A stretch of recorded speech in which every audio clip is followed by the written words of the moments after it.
Welcome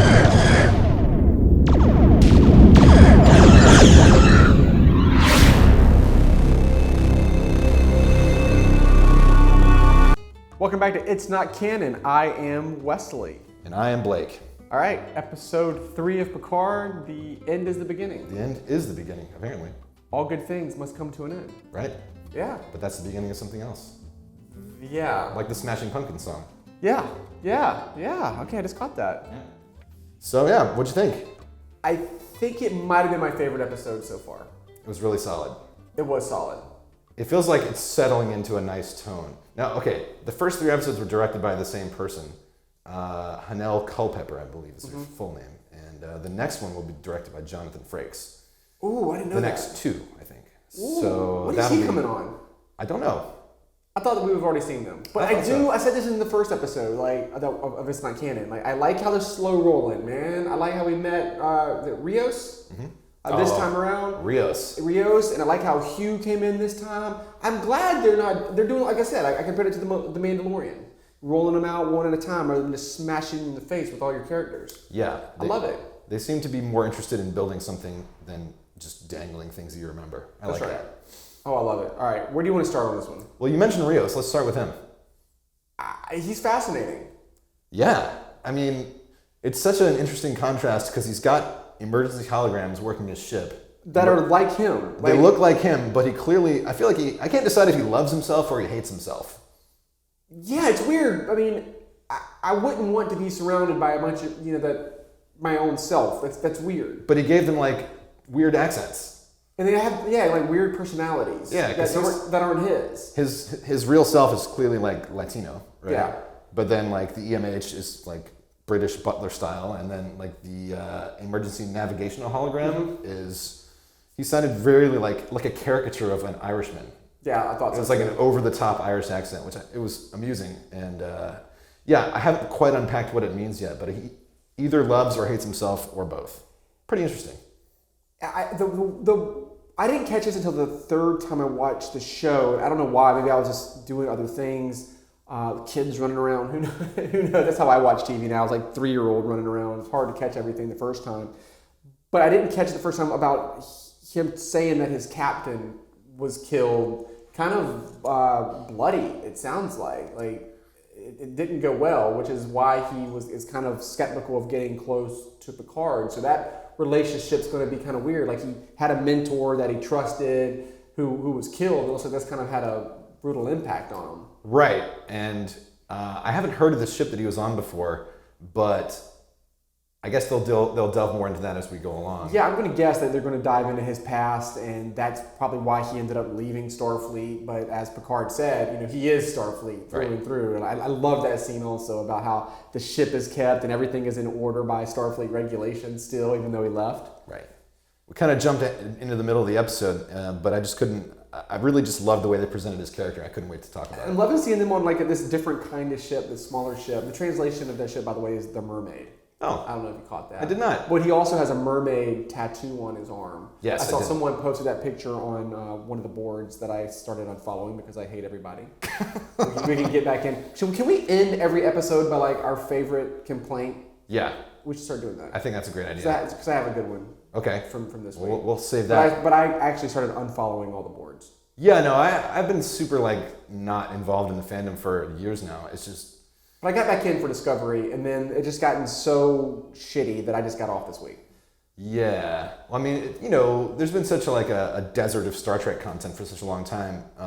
It's really just the trolls left. Yeah. And then now that people are starting to get amped up again about Picard, and I feel like there's been a lot of positive response to Picard as well. Mm-hmm. Way more than I would say that I saw for Discovery among the fandom. We talk about Rios. How about Jurati? Is she a spy? I think she's got to be a spy because that scene with Commodore O, and then she immediately comes in. Where did she get that Romulan gun, which I thought was kind of weird? Yeah. And she just kind of storms in out of nowhere. It seems to me that scene was like a complete setup, and she was set. So O, I guess, brought her in so that Picard could trust her, so she can get on the ship. And then the way Raffi, it was very obvious when she was like, "Oh, you didn't even do a background check on her." So we got to watch her. Picard clearly trusts her intuitively, and I get that because she's charming in a nerdy sort of way. She seems very innocent, and I want her to be innocent. Like, I don't want her to be trying to get the better of Picard, but let's be real. She worked for Bruce Maddox for a long time. I'm wondering if there's a parallel to the male Romulan housekeeper. God, I can't remember. We will get everybody's names at some point here. I won't. Okay, but did you? I remember Laris, Zhaban. Siobhan. Okay, did you end up reading? I think we talked about this last episode, but I can't remember. Did you end up reading the third comic book? Yes. Okay, so you know how Siobhan gained his trust, but found out he was a spy, but then ends up like turning on the Tal Shiar and going with Picard. Right. I'm wondering if there's going to be a parallel with Jurati. Right, like she's coming in, she's actually a spy, but it actually turns out that she's going to end up turning against O and the Romulans and actually side with Picard. I feel like they're definitely setting up that with Narek. Oh yeah, no, 100%. So like, there, yeah. I mean, I don't know. It's hard to say. I hope so. I really like her. I think do too. she's freaking adorable, and I really think she's interesting. So I hope she doesn't turn. Maybe she'll turn it around. I hope so. So you mentioned Maddox.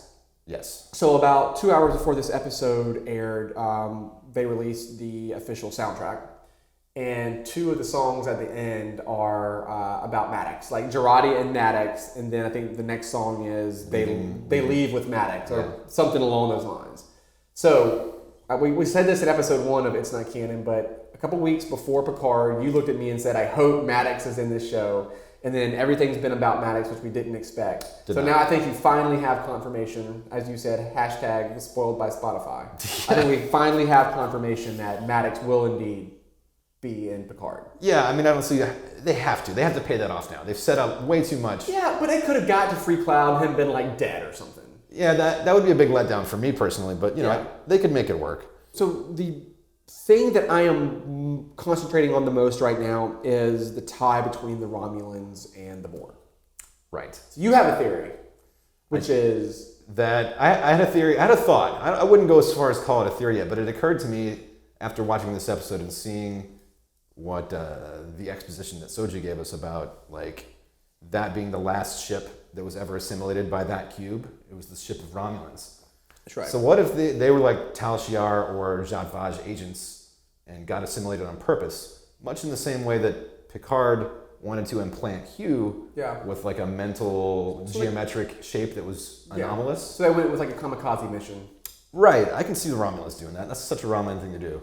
So I thought along this line, then I saw someone else talk about it online. So my theory, I guess I'm not the only one, which means I'm not crazy. I started wondering if the Romulans actually created the Borg, because Stevie said that to me while we were watching it. And I know that's very far-fetched, but you got to remember there's that connection to the past. Something in the Romulan past made them, especially the Tal Shiar, hate artificial intelligence. Well, the only thing I have against that is that in the first episode where we meet the Borg, where they're like whisked off by Q into like the Delta Quadrant and meet the Borg for the first time, Guinan says they've been around for thousands of centuries. Yeah, that's true. Which is a very, very, very long time.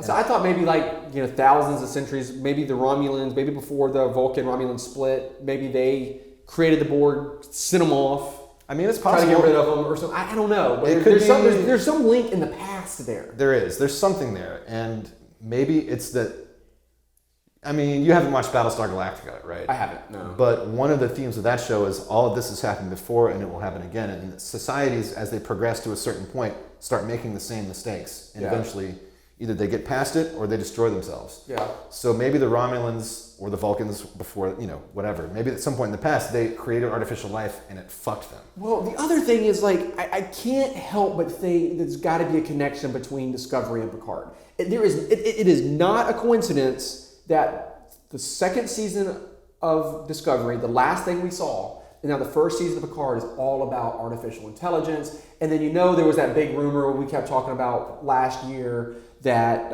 that Control was the Borg, and there's something there, man. How could it be a coincidence that both of these seasons just happen to be about virtually the same thing and the danger of artificial intelligence? I mean, that's been a big theme in Star Trek. I mean, I think they're definitely thematically connected, if not literally connected.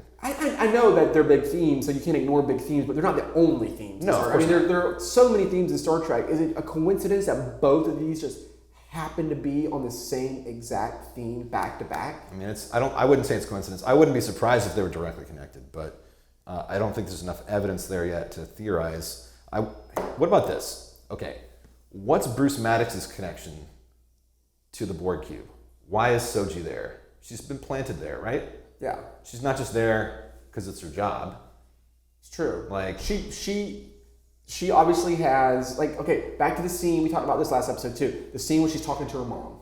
That mom's obviously fake. Oh yeah. Right? That mom's artificial intelligence or a hologram or something. Yeah. And she's been implanted with memories of her mom that doesn't exist. Right. And then put on the Borg cube. That's basically her interface for like getting, like, if she needs to have her brain wiped or like some new information implanted, because she knew things that she didn't know she knew. Right? That's right. So that could be the method where it's like she's being like bamboozled by this hologram of her mom and like some secret transmission is like boop, boop, boop, boop, boop. Exactly. And what's also weird is that her job as a psychologist or a psychiatrist. Anthropologist. Okay. Yeah. To help, what's the word we're looking for? Not de-assimilate. What's the word they use to bring reclaim? Reclaim. That's right. To reclaim those sentient beings. Yeah. And Hugh just happens to be there. Like, all these connections are so strange. Like, of all the jobs for her to have, how does she get that job and put on that Borg cube under Hugh of all people? I mean, there's a lot of connections here, man. Here's my Hail Mary theory, hypothesis. Hail Mary hypothesis time. Bruce Maddox, having been disgraced from Starfleet and the Federation, has fled to Free Cloud or somewhere else, whatever that is. I get the feeling it's like a casino planet or something. That's what I kind of, yeah. And he's now orchestrating this plan to basically use Borg technology to fill in the gaps of what he was not able to learn about Dr. Soong's work and create the perfect artificial being. So he's got Soji on that Borg cube to basically steal information. That's a good theory. That's not far-fetched. That's not like that big of a Hail Mary. I mean, if I had to guess, excuse me, that would be, I mean, that's the only logical conclusion, I guess. It's not an illogical conclusion. So maybe it's not so much of a Hail Mary. Maybe it seemed crazy in my head and it didn't sound that crazy when I said it. I loved Hugh, man. Oh my God. Yeah. I loved it so much. Yeah. What a great job. Right. I mean, I just want to be in the writer's head where he's like coming up with the idea for Picard. He's like, oh, well, let's bring back Hugh of all characters. Yeah. Let's bring back Hugh. I want to know who thought of that. Was it Michael Chabon? I feel like he's brought a lot of like just groundedness. He's clearly a fan. Oh, it was brilliant. Yeah. So obviously the episode ends with well, there's a lot more to talk about before we get to the ending. Yeah. Let's get to Narek. Yeah. So I also thought it was funny in the first episode when we first met Narek, how he says he used to have a brother, but it turns out he's actually got a sister. Right. So I'm wondering if his sister was actually his brother, maybe, or maybe they were just another brother. But like, who knows what's real with this guy? That's really right? his sister. Yeah. Right. Yeah. Okay. Yeah. Who knows what's real with Narek? I mean, he's clearly a charming guy. I mean, Narek rhymes with Garrick. So, like, they could both be just fantastic liars, and much like Garrick said, lying is a skill like any other, and if you want to maintain a level of excellence, you have to practice constantly. Well, I do love how the sister, and I'm not going to remember everybody's name, came in with like, don't fall in love with her. Because that's 100% what's going to happen, right? Yeah. I mean, that could be a red herring, but actually, we don't know her name yet, because they called her Ensign or Lieutenant something or other. Lieutenant Rizzo. When she was in the Starfleet getup. Yeah. But I don't think we know her actual name yet. Okay, good. So I don't feel so bad about it. You didn't forget. Yeah, I mean, he's clearly like doing his job and infiltrating Soji's life, but also my chair is like slowly sinking. Sorry, can you edit it back up? I'm gonna have to do some VFX here. Nice. I'm gonna make myself 7 feet tall. Anyway, yeah, he's clearly like doing his job, but I got the impression, and maybe this is just a really nice performance where we can't really tell, but I got the impression he does have feelings for Soji. It's not all bullshit. Yeah. Which is interesting. Okay, so then we end with this, we got a ragtag group of folks on, I don't even know the name of it, but the mermaids, what we're gonna end up calling this ship. Yeah. And so I guess they're going out to Free Cloud. Hopefully we'll get there next episode. Yeah. Meet Maddox on Thursday, maybe. I hope so. It's not going to be like watching The Mandalorian and thinking we're going to see Boba Fett. Right. And he just never shows up. Right. Well, I mean, yeah. They never really set that up on The Mandalorian other than, the boots and the spurs. the we all costume, kind of guessed it. yeah, But no, all that shit. I'm kidding. There's no... Can we talk about Raffi for a second? We haven't talked about her yet. Oh, yeah, man. I loved how she's sitting there vaping and getting high.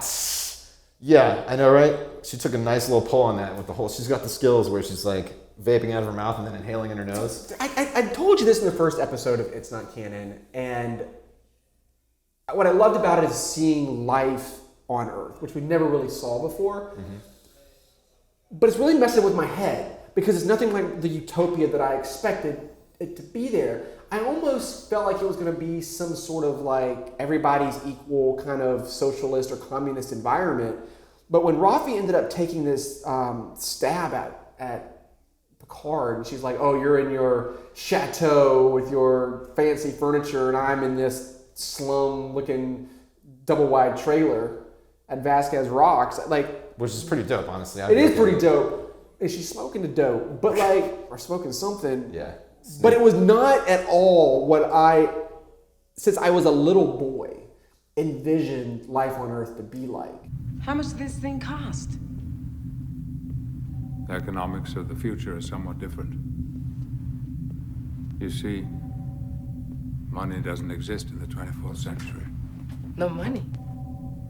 You mean you don't get paid? The acquisition of wealth is no longer the driving force in our lives. We work to better ourselves and the rest of humanity. We only ever saw life on a starship where everybody is just doing their job and hanging out in the holodeck. But everybody talked about like this utopia where money doesn't matter. Like if money doesn't matter, why is she taking this dig at him? You know what I'm saying? Right. I mean, there's still an economy of some sort. Just because they don't have scarcity and nobody suffers from basic, want of like shelter, food, or clothing, that doesn't mean that you don't still want things like prestige. Like she had a career. She was at the top of the world. She was Admiral Picard's assistant, and then he basically just left her to hang and didn't even call afterwards. Yeah. I'm sure he had his own reasons, but for her, that's gotta hurt. And now she's just like out of Starfleet. She lost her security clearance. She's bitter. But all these things growing up, and I always question myself, like, that actually really can't happen because humans are still humans. It's so simple. The Borg hurt you, and now you're going to hurt them back. In my century, we don't succumb to revenge. We have a more evolved sensibility. Bullshit! I saw the look on your face when you shot those Borg on the holodeck. You were almost enjoying it.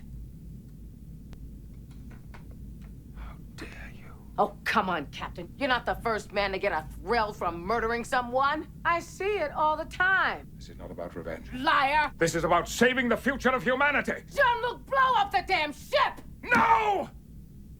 No! Like, you're not going to change the basic essence of who we are and wants and desires. Well, so like this idea that I always had in my head, and I was always debating myself, like, how can it be that you have this perfect utopia where everybody's equal and money doesn't matter, at the same time have basic human nature? But I guess now we're seeing that like my idea of what I thought maybe utopia was isn't really what it is. That's possible. I mean, that could all be propaganda, But I think it goes to a deeper theme of, prosperity. What is prosperity? And even though you have all these things, you can still be miserable. Yeah. Like, The Expanse deals with that. Like, with everybody on Earth having universal basic income, people are still fucking miserable, man. Like, because there's more than that to life. You need meaning. Yeah. We're creatures that need meaning. And I think we still need competition. We still need status. Yeah, I guess we all still are going to want to fight and be in competition with each other. that's the way that humans are. Like, And I guess it doesn't change in the future. I guess for some reason I always just thought in my head that something had changed. And well, they said that. They were like, humans have evolved into this. We don't, But they care didn't. about- But they didn't. That's right, and that makes it more interesting. People are bitching about that on the internet again. That it's like, hey, isn't that what Star Trek is? Like, well, that actually makes it more interesting. Oh, not, yeah. Not less. Why would you think? Because it makes me think even more. They're It makes continuing. me question everything I did think. Deep Space Nine started that. That's right. And this is very much continuing. Like, maybe it's not as simple as that. But Deep Space Nine started that for other, like obviously the Ferengi are different.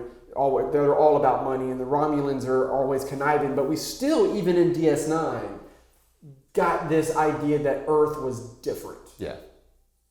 Yeah. I mean, it also goes back to paralleling how Star Trek deals with what we're going through now, and this is my personal opinion. I feel like in America, we're choking on our prosperity.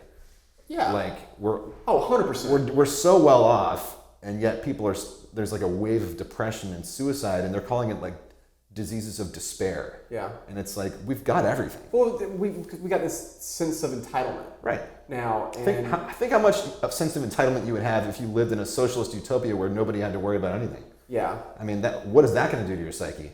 Yeah, there's that quote, hard times create strong men create good times create weak men, and weak men create hard times. Which we kind of find ourselves now in that situation where, to your point, in America, where I think everything's been so good for so long, like good times are creating weak men, and these weak men are then going to create hard times. But I think that's what you're saying. Yeah, I mean, I think what it really says is that people need adversity. That's right. And in Star Trek, in the 24th century, the only way to encounter adversity is to sign up for Starfleet, go out into space, and encounter some weird shit. You really want to go back out into the cold, knowing? More than ever, knowing. That's right. The people who don't are chilling on Earth in their trailers, and they're smoking dope. And Starfleet gets so good, everything becomes so good that it creates weak people who then become fundamentally flawed and who let these kind of things happen. Right. And that creates chaos again. Which, and everything just turns cyclical. Again, is happening right now in front of our faces. Well, and I think, look, there's no doubt that, and the more we get into it, Picard is America or is the UK. Yeah. Like, I mean, it is 100% they are trying to comment on the Trump administration or trying to comment on Brexit. Yeah. I mean, that parallel, and anybody that denies it is stupid, and anybody who says that Star Trek is getting too political is stupid, because we've addressed this before. That's why I love Star Trek. It has always been political, which is honestly why I like Star Trek more than I like Star Wars. We are both huge Star Wars fans, but I think we're both bigger Trekkies than we are Star Wars fans because of that more intelligent debate that you have within Star Trek that isn't just a bunch of mythical ninjas fighting each other with, light swords, right? I mean, you actually have the politics and the social commentary intertwined in Star Trek that you don't necessarily have in a lot of Star Wars. And that's why I love Star Trek. And I feel like, sometimes it's really ham-fisted in the past. It's been, there are times when they just like beat you over the head with it. Look at these 3 words written larger than the rest, with a special pride never written before or since. Tall words proudly saying, "We the people." That what you call Id Plebnista was not written for the chiefs or the kings or the warriors or the rich or the powerful, but for all the people. But a lot of times it's very subtle, and I feel like it's pretty subtle. Like, it's nice. The way they're doing it informs the characters. It's not just smashing you in the face with political commentary. That's right. It's subtext, and I like that.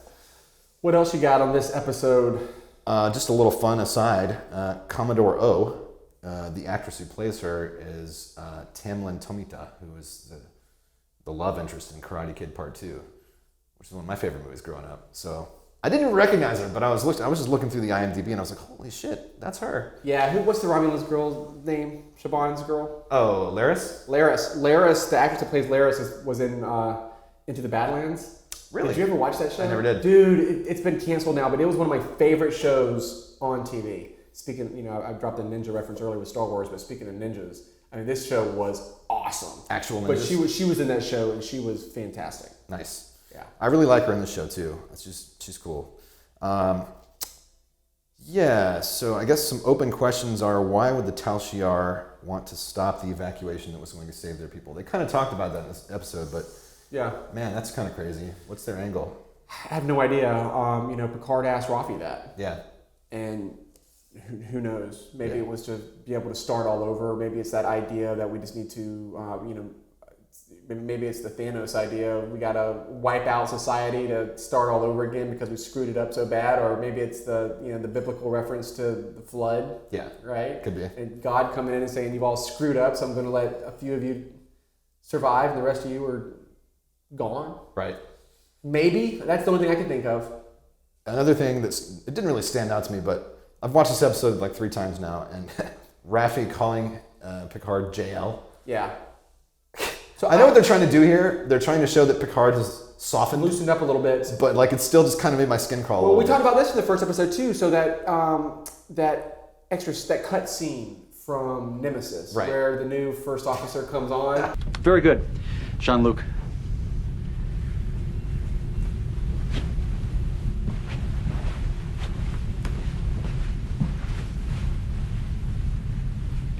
Captain Riker was pulling my leg, wasn't he? Sir.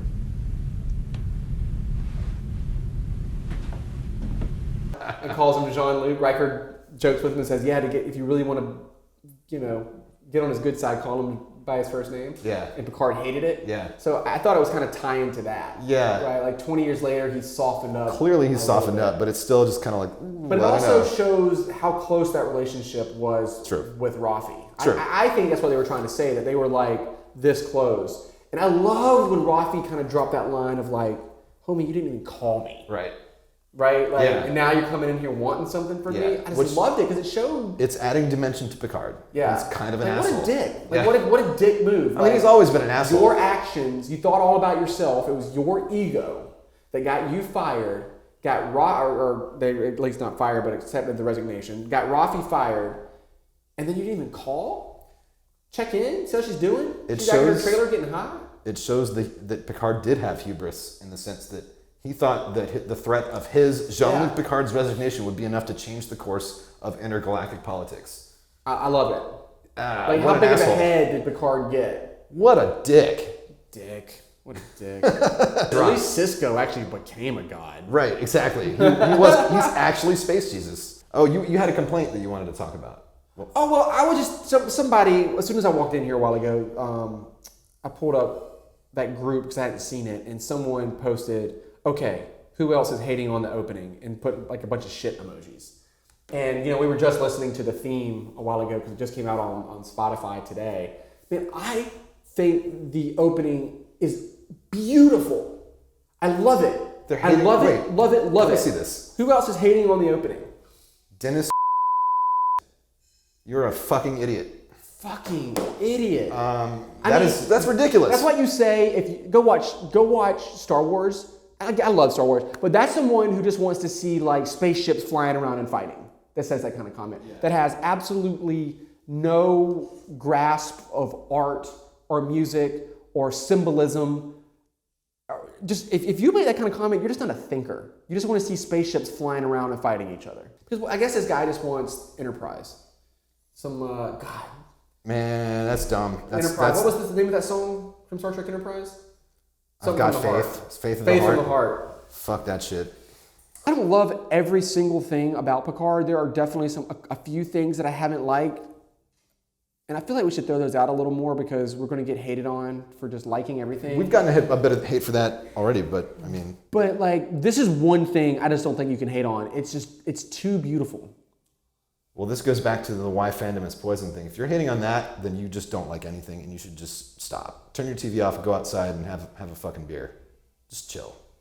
Speaking of which, episode 2, we got up late, which is why I'd only had like a few views on it because I was traveling and then one of our videographers were traveling with all the cameras. We're going to try to get these up a little sooner. Also, we're going to just start getting drunk and doing these. I can't wait. That'd be fun. I can't wait. We should do it in the brewery. It's going to be great. We own a brewery that's next door, literally on the other side of the wall behind the camera. So maybe we'll just start shooting in the brewery and getting drunk and just talking Star Trek. The audio situation will get worse, but drunk Trek. My sobriety will get better. Kind of like drunk history. Yeah. Maybe like drunk Trek. Yeah, Star Trek, drunk Trek. Okay. Yeah, I love it. Anything else? That's it. All right, homie. Boom. Thanks. It's not canon, bitch.